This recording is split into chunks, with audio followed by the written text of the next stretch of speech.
जय हिंद दोस्तों, यूपीएससी हिंदी के इस ऑनलाइन प्लेटफॉर्म पे मैं अवनीश सिंह आप सभी का स्वागत करता हूं। तो आज जो है हम लोग ये पढ़ेंगे स्कीम्स। आज क्वेश्चंस नहीं है, स्कीम है, क्योंकि स्कीम्स के लिए थोड़ा सा कॉन्सेप्ट आपका रहना जरूरी है। और ये वाला अगर आपने टॉपिक पढ़ लिया तो कम से कम 4 से 5 स्कीम तक पूछे जा रहे हैं एग्जाम में। ठीक, हम लोग इसको 2 पार्ट में कर लेंगे। एक पार्ट में 2010 तक के सारे स्कीम्स पढ़ लेंगे, फिर 2011 से लेकर के और 2021 तक के 21-22 तक के जो भी स्कीम्स हैं या 24 तक के, उनको एक बार में पढ़ लेंगे। ठीक, फिर उसके बाद इस पे क्वेश्चन हम लोग सॉल्व कर लेंगे। राइट, 4 से 5 स्कीम्स आ रहे हैं और इनको समझना बहुत जरूरी है। एक्चुअली याद आपको इनका डेट करना है, जैसे की विलेज स्कीम 1950, ये डेट याद करना है। ये नहीं पूछेगा एग्जाम में, ये एग्जाम में पूछे जाने की चांसेस बहुत कम है ये। ठीक ना, मतलब ये डेट पूछेगा, लेकिन ऐसे आप कैसे रटेंगे? की विलेज स्कीम क्या है? Key village scheme community development programme 2 अक्टूबर 19 क्या है? कम्युनिटी डेवलपमेंट प्रोग्राम कैसे रटेंगे आप? ठीक, नेशनल एक्सटेंशन सर्विस 1953 कैसे रटेंगे? क्या मतलब है क्या ये? तो इसको समझने के लिए थोड़ा सा ये आप लोगों को आज 20-25 मिनट आधे घंटे समय देने पड़ेंगे आप लोगों को, ताकि ये समझ में आ जाए। और बेटा, एग्जाम में क्या पूछता है क्या नहीं पूछता है ये आप हम पे छोड़ दीजिए, है ना। जो भी फ्रेंड्स, जो भी देख रहे हैं मित्र, आप लोग ये मुझ पे छोड़ दीजिए। फालतू के बहसबाजी के चक्कर में पड़ के ना मुझे अपना समय खराब करना ना बच्चों का। हाँ, लेकिन आप लोग पिछले वीडियो में जाके देखेंगे, कभी कभी जैसे शिक्षक हैं पर हम भी इंसान हैं, कभी कभी बहुत आहत होता है। जैसे एक महानुभाव हैं, वो लास्ट वीडियो में आप लोग कमेंट जाके उनके पढ़िएगा। कह रहे हैं कि सर मैं दावा करता हूँ कि जो पढ़ाया गया है वहाँ से पीसीएस में प्रश्न नहीं आएंगे। ठीक, मेरे ये लिखने के बावजूद भी कि अब ज्योग्राफी का बहुत रिनोन्ड बुक है जिसमें भी पीवाईक्यूज हैं, पहला पेज आप उठाइए, फर्स्ट पेज, उस पे जो शुरुआती जो प्रश्न है उन्हीं से मैंने अपना पहला प्रश्न बनाया है। फिर भी लेकिन वो इतना ओवर कॉन्फिडेंस अपने ऊपर कि कह रहे हैं कि मैं दावा करता हूँ। तो आप लोग देख लीजिए, हो सकता है कि कुछ लोग कमेंट, देखिए मुझे अपने आप को प्रूव नहीं करना है। वेल प्रूवन, तुम जितना नौकरी करके तुम जितना कमाओगे या फिर जो भी करोगे, ठीक है, जो भी व्यक्ति कमेंट कर रहे हैं, मैं पहले से ही उतना कर रहा हूँ। ठीक ना, मैं पहले से ही उतना कर रहा हूँ, है ना। और ऐसे ही चयन नहीं हुआ है मेरा, या फिर जैसे बस इस नाते कि मैं घर का सदस्य हूँ इसलिए मेरा चयन नहीं हो गया है इसमें। ठीक ना, इस संस्था में बहुत सारे लोग हैं घर में, पर सबका चयन नहीं हुआ है। बहुत सारे लोग, अलग अलग काम सबको दिया गया है। ठीक ना, तो आपको मैं दिखाता हूँ एक चीज़, ये देखिए, ये क्वेश्चन मैंने पढ़ाया था कि the latitude passes through Sikkim also passes through Rajasthan. ठीक ना, फिर देखिए अगला, city nearest to tropic of cancer Jabalpur. ये पढ़ाया गया था कि नहीं? यूपी पीसीएस मेंस 2017 में पूछा हुआ है। 10 साल के पेपर तो जरूरी होते हैं ना। फिर ये ट्रॉपिक ऑफ कैंसर को जो नदी 2 बार काटती है, माही नदी, ये। ठीक, फिर उसके बाद ये देखिए, ये पहले ही पेज पे है, ये महानुभाव कह रहे हैं कि यहाँ से प्रश्न नहीं आया हुआ है। ये क्वेश्चन नहीं कराया मैंने, state does not form borders with Bangladesh. 4 बार प्रश्न पूछा हुआ इसी से। या हो सकता है मस्खरी कर रहे हो, हो सकता है कि मस्खरी कर रहे हो, या फिर हो सकता है कुछ कायदे का कुछ खा पी करके बैठे हैं, जो भी हो मतलब। क्योंकि अब आप देखिए, इस चीज़ को समझिए कि अगर मुझे अपना कोर्स बेचना है, देखिए ये प्रश्न नंबर 46 है, बहुत ध्यान से समझिएगा। एक चीज, बहुत अच्छी बात आपको समझ में आएगी। मुझे अपना कोर्स बेचना है, ठीक ना, तो मैं क्या कहूँगा? देखिए यहाँ पे क्या पूछा हुआ है प्रश्न, which of the following mountain ranges are in the Himalayan mountain. तो मैं कहूँगा जब कोर्स बेचना होगा तो मैं हिमालयन माउंटेन, गूगल से मैं 25-50 माउंटेन सीरीज यहाँ से डाउनलोड करूँगा, उनको अपने नोट्स में डाल दूंगा, बोलूँगा देखिए हिमालय माउंटेन सीरीज पूछा हुआ है भाई, चोयू ओयू लोत्से सिरुमाली, और मेरा जब आप नोट्स याद कर लेंगे, मेरा टेस्ट आप याद कर लेंगे, तब आप इस तरह के प्रश्नों को बहुत आसानी से आप हल कर लेंगे। तो आपको लगेगा अरे हाँ, चो ओयू लोत्से सिरुमाली तो इनके नोट्स में है, ओंगू पोंगू दो चार डाल करके कि हाँ यहीं से प्रश्न आ रहा है। कोर्स थोड़ी ना बेचना है यार, एक कायदे की बात समझो, मैंने बोल दिया PYQ पढ़ लो हो जाएगा यार, ठीक ना। अन्ना मलाई ये पता है ना कि साउथ में है, तो मैं आपको पढ़ा दूंगा बस कि अन्ना मलाई जो है वो, जब क्रोनोलॉजी याद कराऊंगा तो याद करा दूंगा। अन्ना मलाई, शेवरॉय, जवादी, कार्डमम, नीलगिरी, ये सभी साउथ में है। तो बस मैं इतना बता दूंगा आपको साउथ में। अब आप कहोगे कि सर इतने आसान प्रश्न कहाँ बन रहे हैं, तो ये क्या है, ये क्या है। अगर ये पता है कि अन्ना मलाई साउथ में है, तो ये चोयू ओयू लोत्से पोत्से मोत्से ये याद करने की जरूरत है कि अन्ना मलाई साउथ में है तो हिमालय में नहीं होगा। तीन तीन जहां पे है काट दो ना, एक दो ये बच नहीं गया। हाँ, तो नोट्स याद करने की जरूरत है। ये पता नहीं, ये यही पूछा जा रहा है आपसे, घुमा फिरा के अन्ना मलाई ही पूछा जा रहा है। ये सब बस जैसे हाथी के दांत खाने के और दिखाने के, और तो ये खाइए, ये सिर्फ दिखाने के हैं बस, ठीक ना, इनका कोई मतलब नहीं होता है।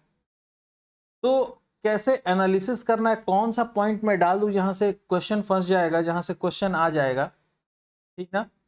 जैसे एक था कि कहाँ से स्टैंडर्ड टाइम जो है किन किन स्टेट से होकर गुजरती है, तो मैंने या तो वो सारे स्टेट्स के नाम मैं आपको याद करा दूं, और या दूसरा मैंने बोल दिया कि महाराष्ट्र से नहीं गुजरती है, ये याद कर लीजिए आप लोग। क्योंकि एग्जाम में जब देगा तो ज़्यादातर महाराष्ट्र ही देगा। क्यों देगा महाराष्ट्र, क्यों देगा महाराष्ट्र? क्योंकि महाराष्ट्र ही आपको कंफ्यूज कर सकता है। प्राइम मेरिडियन टाइम पूछेगा कि इसमें से कौन सा प्राइम मेरिडियन टाइम जो है कौन से स्टेट से नहीं गुजरता है, आप बताइए। MP, बिहार, झारखंड, और एक तो दे दे पता चले उठा करके यूपी, और ये चार इधर के दे दे, और एक उधर उठा के दे दे उधर मणिपुर। बताइए किससे नहीं गुजरता, तो कौन नहीं बता लेगा कि प्राइम मेरिडियन टाइम तो सीधा जाता है ना, तो मणिपुर थोड़ी देगा ऑप्शन में। तो जो सबसे कंफ्यूजन वाला महाराष्ट्र बीच में जाके घुसता है, एकदम महाराष्ट्र के बगल से निकलती है वो लाइन, तो इसीलिए बार बार महाराष्ट्र देता है ऑप्शन में। तो मैं आपको महाराष्ट्र याद कर, अब आप कहोगे कि सर महाराष्ट्र, ये क्वेश्चन तो बनेगा ही नहीं इतना आसान, आपने सिर्फ एक वर्ड में इसको बता दिया। नहीं समझेंगे आप लोग, जब तक चीजों को आसान नहीं बनाएंगे तब तक पेपर नहीं निकलेगा, तब तक एग्जाम नहीं निकलेगा। और अगर लगता है 5-7 मिनट आपका फालतू चला गया तो उसके लिए क्षमा चाहूंगा, पर बहुत अच्छे अच्छे नमूने हैं यूट्यूब पे।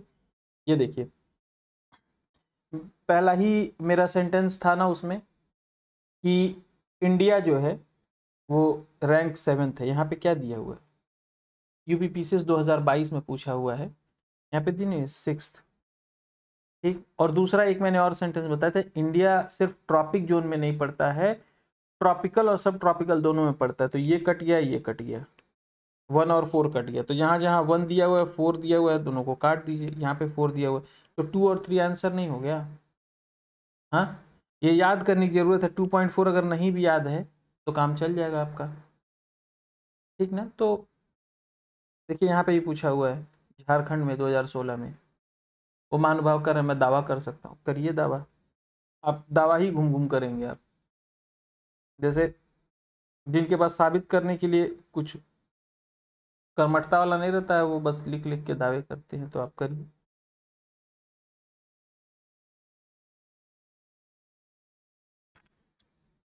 यार मतलब बहुत कष्ट होता है कि आप लोग, माँ बाप बहुत मेहनत से पैसा कमा रहे हैं, उनके पैसे को यूटिलाइज कीजिए। आप तैयारी कर रहे हैं, आप पढ़ाई कर रहे हैं, और आपको अपने बुक के पहले पेज पे क्या दिया हुआ है आपको यही नहीं पता है, तो फिर किस बात की पढ़ाई। एग्जाम को, परीक्षा को 30 दिन बचे हुए हैं, 3500-3600 पन्ने की बुक है, और माना जाता है कि कम से कम 1-2 बार तो उसको पढ़े ही रहना चाहिए आपको, अगर सिलेक्शन लेना है तो सारे क्वेश्चंस को। और आपको पहले पन्ने की आपकी स्थिति डमाडोल है, ऐसे नहीं हो पाएगा यार, हम लोगों से नहीं हो पाता। मतलब हम कर ही नहीं सकते ये काम। जैसे अभी आएगा कोर्सेज, यूट्यूब पे भी कोर्सेज बिकने शुरू होंगे, और आलम यह है कि बेरोजगारी जो है, अगर आपका समय खराब हो रहा है तो माफ कीजिएगा, लेकिन कुछ बातें जीवन में सीख लेनी चाहिए। सिर्फ शब्दों को रटने से जीवन नहीं कटता है, ठीक ना। कुछ शब्दों को सीख लेने से, मैं ये पूरा पढ़ा करके ही जाऊंगा, ठीक। अभी यूट्यूब पर आएगा 20 दिन वाला कोर्स आएगा, फिर 15 दिन वाला कोर्स आएगा, फिर 10 दिन वाला कोर्स आएगा, फिर 5 दिन वाला कोर्स आएगा, फिर हमारा ये कोर्स ले लीजिए, 2 दिन में पढ़ लीजिए, हमारा ये कोर्स ले लीजिए। सुबह वीडियो देख के चले जाइएगा, 1.5 घंटे का यही वीडियो है, इसको देख करके चले जाइए तो आपका सिलेक्शन हो जाएगा। तो उनको व्यू चाहिए, और उनको पता है कि कुछ लोग हैं भी व्यू देने वाले ऐसे लोगों को। तो रणनीति समझिए मार्केट की, ठीक है।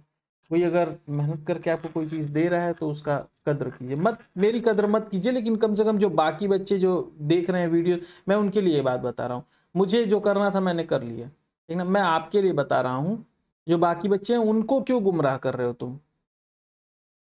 बाकी बच्चे अगर देखें मैं दावा कर रहा हूँ कि नहीं आता है, तो उनको लगेगा कि अगर ऐसे कैसे कोई दावा कर देगा।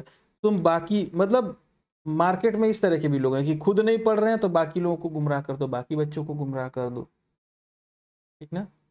तो ऐसे लोगों से सतर्क रहें, ठीक। ऐसे लोगों से मतलब गलत चीज का दावा करेंगे और वो भी सीना ठोक के दावा करेंगे। चलिए, तो स्टार्ट करें की विलेज स्कीम। हम लोग अपना क्लास स्टार्ट करें। की विलेज स्कीम 1950 क्या है ये योजना पशुपालन सुधारने के लिए थी, ठीक ना। पशुपालन सुधारने के लिए थी। अच्छा, स्कीम्स हैं क्या, योजनाएं हैं क्या, क्या पढ़ते हैं योजनाओं में। देखिए, पहले जब हमारा देश आजाद हुआ तो शहर बहुत कम थे, सबसे गांव ही ज्यादा हुआ करते थे, शहर कम हुआ करते थे, ठीक ना। फिर धीरे धीरे विकास हुआ, शहर बढ़ते चले गए। तो गांव में क्या समस्या थी, पहले तो जो माँ है वो जब बच्चे को जन्म देती थी तो उसकी स्थिति खराब रहती थी और बच्चों की स्थिति खराब रहती थी। तो माँ के लिए योजना और बच्चे के लिए योजना, ठीक ना। माँ के लिए योजना, मदर के लिए और फिर उसके चाइल्ड के लिए, ये दोनों के लिए योजना। फिर ये बच्चा जो है, अब इस माँ के पास समस्या आती थी कि इस बच्चे को भोजन कैसे कराए, इस बच्चे को शिक्षा कैसे दे। तो फिर भोजन पे, शिक्षा पे काम किया गया, इस बच्चे के स्कूल्स खोले गए, प्राइमरी एजुकेशन दिए गए, फिर वहाँ एमडीएम ला करके इस बच्चे को भोजन दिया गया। तो फिर मतलब माँ की भी समस्या दूर, इन बच्चों की भी समस्या दूर। फिर उसके बाद अब बच्चा नौकरी कहाँ करने जाए, या फिर इनके जो पति हैं वो नौकरी कहाँ करें। तो गांव में ही जो काम किए गए, इनके पति को स्थान दिया गया वहां पे, ठीक। फिर ये दोनों लोग बूढ़े हो रहे हैं तो इन दोनों लोग के पास स्कीम नहीं है। मतलब एक ही व्यक्ति पहले बच्चे को अच्छा शिक्षा देना है, फिर जब वो बड़ा होगा तो उसको स्किल देना है, फिर उसको काम देना है तो काम के लिए एक स्कीम, फिर वो जब बाहर जाएगा तो उसके लिए स्कीम, उसके स्वास्थ्य के लिए स्कीम, फिर वो जब बूढ़ा होने लगेगा, चाहे जो समाज में बूढ़े लोग हैं उनके लिए हेल्थ इंश्योरेंस, उनके लिए हेल्थ पॉलिसी, उनके लिए जो है इकोनॉमिक सिक्योरिटी उनकी, ठीक ना। तो इन्हीं सभी चीज़ों को क्या किया गया है, हमेशा अलग अलग दौर में अलग अलग नाम से स्कीम्स लॉन्च किए गए, इन्हीं सारे चीज़ों का सॉल्यूशन ढूंढने के लिए, ठीक है। तो ऐसे ही सबसे पहले हम पढ़ेंगे की विलेज स्कीम। इसमें क्या था कि यह योजना पशुपालन सुधारने के लिए थी। अच्छे नस्ल के बैल और गायों का प्रजनन, आर्टिफिशियल इंसेमिनेशन, पशु चिकित्सा केंद्र और किसानों को ट्रेनिंग दी जाती थी। इसका उद्देश्य क्या था, मकसद क्या था, दूध मांस ऊन का उत्पादन बढ़ाना और ग्रामीण अर्थव्यवस्था और किसानों की आमदनी सुधारने की दिशा में कदम बढ़ाना, ठीक। तो ये था की विलेज स्कीम। आप भाषा शैली देखिएगा, बहुत आसान भाषा शैली है, मैंने पढ़ पढ़ के इसको मतलब आसान भाषा शैली में इसको लिखा, फिर मैंने टाइप कराया। बुकिश लैंग्वेज आपको एकदम नहीं मिलेगी। कम्युनिटी डेवलपमेंट प्रोग्राम, ये क्या था कम्युनिटी डेवलपमेंट प्रोग्राम, गांवों के समग्र विकास के लिए, गांवों के समग्र विकास के लिए ये योजना शुरू हुई थी। खेती, सड़क, सिंचाई, शिक्षा, स्वास्थ्य, बिजली सबको शामिल किया गया।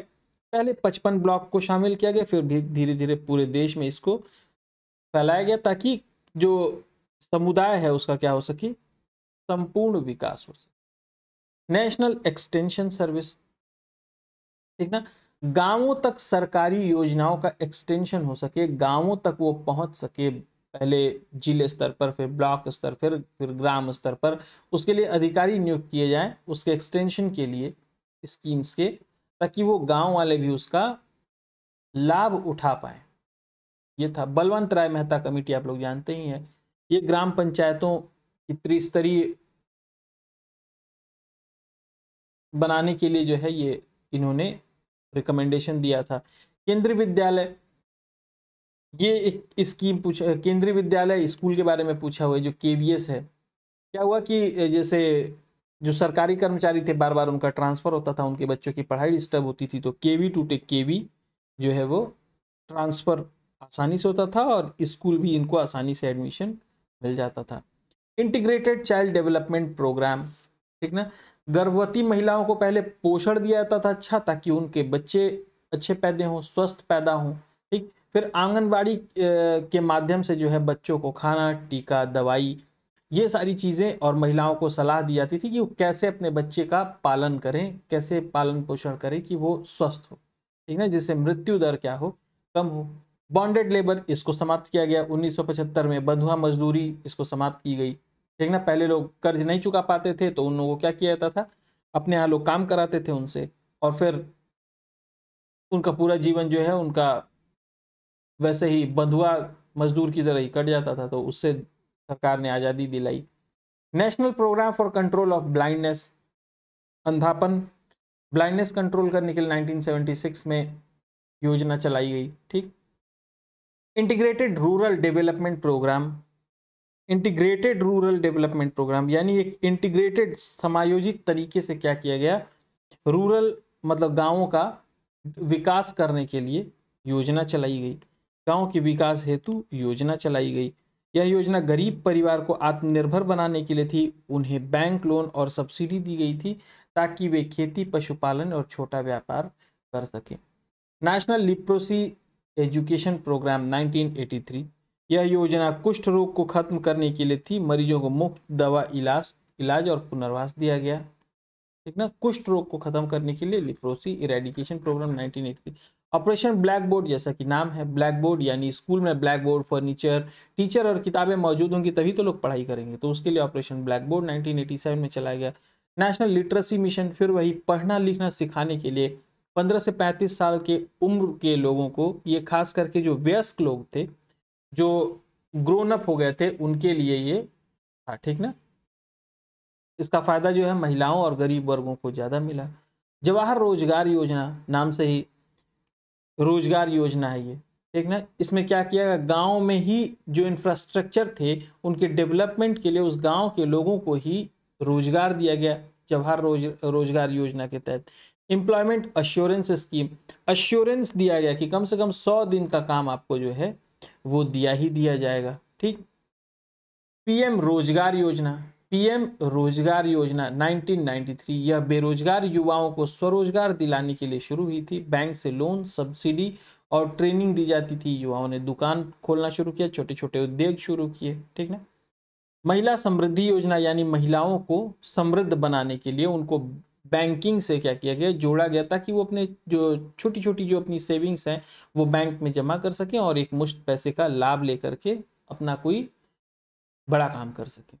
डिस्ट्रिक्ट प्राइमरी एजुकेशन प्रोग्राम, ये क्या था, डिस्ट्रिक्ट प्राइमरी एजुकेशन, प्राथमिक शिक्षा की गुणवत्ता को सुधारना था, ठीक ना। इसी ने सर्व शिक्षा अभियान की नींव रखी थी। Pilot project for rural development, यानी कई छोटे छोटे पायलट प्रोजेक्ट चलाए गए थे जिनसे ये जानने का कोशिश किया गया स्वास्थ्य, रोजगार और अन्य चीजों में कि कौन सा तरीका जो है ज्यादा बेहतर तरीके से काम कर रहा है। फिर उसके बाद एमडीएम स्कीम लाई गई 1995 में। एमडीएम क्या था, मिड डे मील, यानी मिड डे में मील प्रोवाइड करना बच्चों को, और इसके माध्यम से ताकि बच्चे भोजन करने आए उसी बहाने पढ़ें भी, तो पढ़ाई से दिमाग का विकास होगा और भोजन से उनका शरीर स्वस्थ होगा, तो उनकी जो कुपोषणता है वो क्या होगी, समाप्त होगी, ठीक। फिर नेशनल सोशल असिस्टेंस प्रोग्राम, इसमें बुजुर्गों, विधवाओं को, दिव्यांगों को पेंशन देने के लिए थी, छोटे छोटे अमाउंट लेकर के फिर उनको लास्ट में बाद में पेंशन दिया जाता था उनको।